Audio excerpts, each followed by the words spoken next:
Victor Dimukeje is a guy that I see a lot of potential in. He's another one of these guys that I don't think wows you with any one particular skill that he brings to the table. And because of that, I think he's going to be overlooked, similar to the guy that I comp him to that came to mind, who just got a contract from the New York Jets in free agency. I can see Victor Dimukeje turning into a really quality NFL pass rusher. He was really solid at Duke, put up consistent numbers. And so, again, nothing with his game and his size or anything stands out right now, but I think he's going to ultimately just be a really solid NFL pass rusher. Let's flip his card over and take a look. So, Victor Dimukeje, for me, is stout at the point of attack. Does a really good job at the point of attack, being physical with tight ends and with offensive tackles. I think, as you can see him standing up here, his best football may be in a two-point stance and being head up with tight ends instead of with offensive linemen and tackles and whatnot. But we'll see what, the future holds for him. He might be a hand in the dirt defensive end for all we know. But he started the point of attack. Above average get off.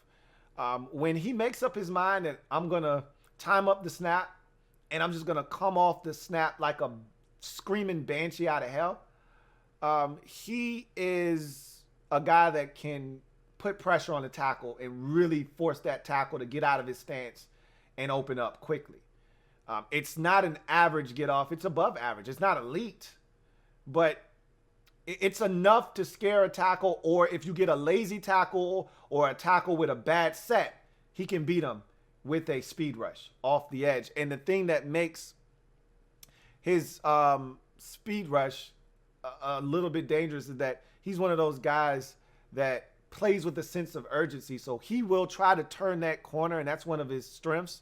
As you can see, plays with a sense of urgency. That's different than having a high motor. They're two different things. Having a high motor means you just hustle, From whistle to whistle, you're going hard. Urgency is different because you're playing like, I have to make this play. If I don't make this play, my team is going to lose the game on every single snap. That he's one of those guys that he tries to turn the corner and his foot slips and he's on the ground and he's crawling to a sack. He's crawling to get to a guy's ankle. Like a lot of guys, they slip and fall, plays done for them. Not Victor Dimukeje. I saw 2 sacks where this guy's crawling on all fours, desperately trying to get to the quarterback, and he gets to him. There's a different level of urgency that he plays with. I love it. He's got a nice secondary spin when the speed rush doesn't work up the field initially and it gets stymied. He goes right into a secondary spin that allows him to get back into the play and get to the quarterback. I think that's awesome. Not a lot of guys come into the league with a developed secondary move. He has that already. He can convert speed to power, so he has some STP properties right now. I'd like to see him be a little bit better with that. But with that said, I think his STP right now is pretty solid.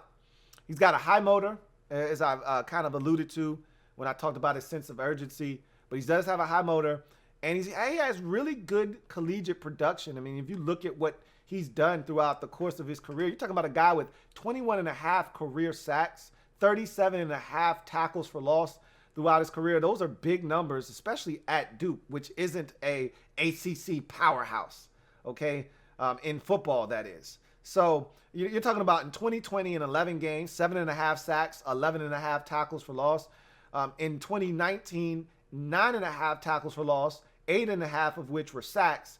And he's also got 5 forced fumbles. So when he's getting there, he's not only getting to the quarterback, he's forcing the ball out. 2 fumbles forced in 2020, another one in 2019, and 2 more in 2018. So this is a guy, interception on his resume, 3 pass breakups in his career as well.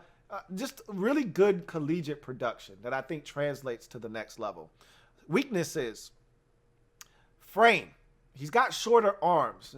Ideally, you want a guy setting the edge with longer limbs because, again, you want to keep tackles off of your frame. You want to keep them out of your body, out of your chest. He's not really able to do that, which is why I think he's more suited for a 3-4 defensive scheme.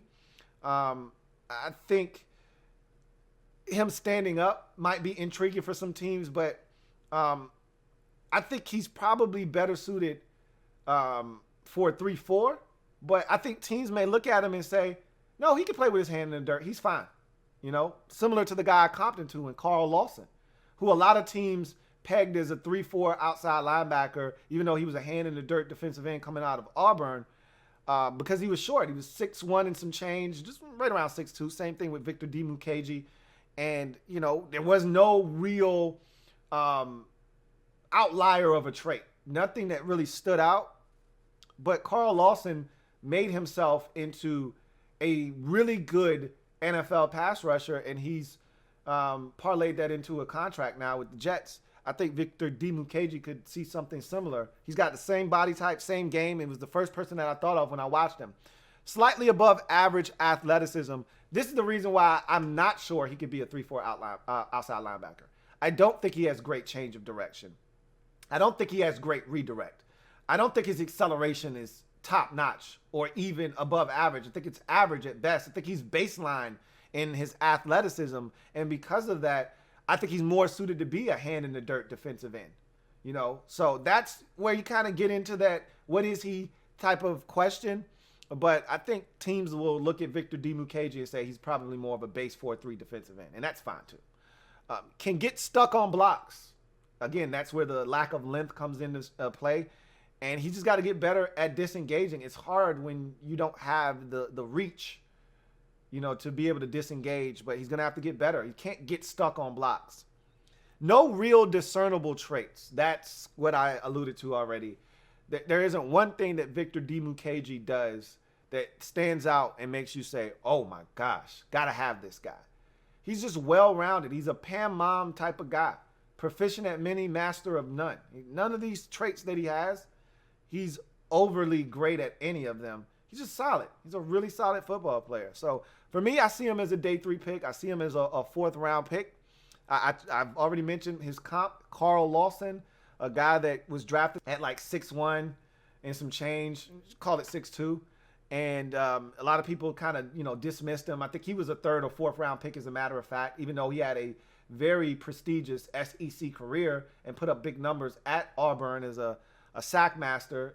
They didn't see it translating to the NFL, yet Carl Lawson is one of the higher pressure guys in the league. And even though the sack numbers aren't necessarily there, the pressures are through the roof. And you watch Victor Dimukeje on tape, and you see a ton of pressures. You know, quarterbacks getting it out, and he's there. He's just not there fast enough. But I could see him being a pressure guy at the next level.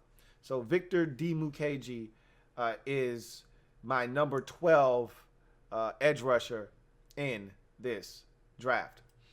LouieTeeNetwork.